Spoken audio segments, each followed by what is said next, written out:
যৌন মিলনে নিজেকে অক্ষম ভাবছেন, সুখী করতে পারছেন না স্ত্রীকে, এরকম চিন্তা নিয়ে হয়তো পথ চলছেন। হঠাৎ শুনতে পেলেন ফুটপাত থেকে ভেসে আসলো একটি দারুণ শব্দ। আপনি হবেন উত্তেজিত, স্ত্রী ভয় পালাবে, বিছানায় পাবেন অনেক সময়। অমনি রাস্তার ধার থেকেই কিনে নিলেন যৌন উত্তেজক ঔষধ। কিন্তু আপনি জানেন কি, রাস্তার ধারে কিংবা লোকাল ফার্মেসিতে বিক্রি করা এসব যৌন উত্তেজক ঔষধ স্বাস্থ্যের পক্ষে কতটুকু ভয়াবহ?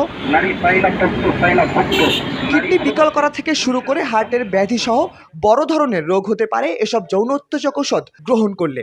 এমনকি সাময়িকভাবে যৌন উত্তেজিত হলেও ধীরে ধীরে এক পর্যায়ে চিরস্থায়ীভাবে যৌন উত্তেজনা কমে যায়।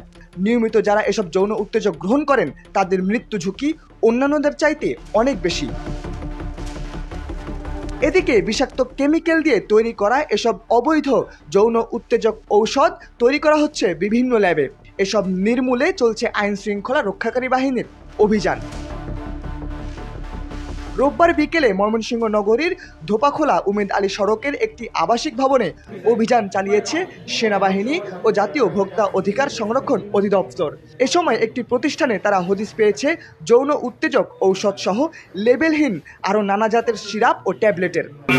এটি আসলে ঠিক নাই এবং তাদের যেহেতু কারখানাটি বন্ধ ছিল সেই জন্য এই ওষুধগুলো যেন আর এরকম মজুত না করে সেই আদেশ দেওয়া হয়েছে এবং অভিযুক্তকে ভোক্তা অধিকার আইনের 15,000 টাকা অর্থদণ্ড করা হয়েছে।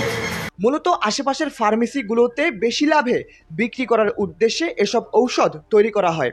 এ ঘটনায় একজনকে আটক করেছে আইন শৃঙ্খলা রক্ষাকারী বাহিনী। দৈনিক ডেস্টিনি ডেস্ক রিপোর্ট।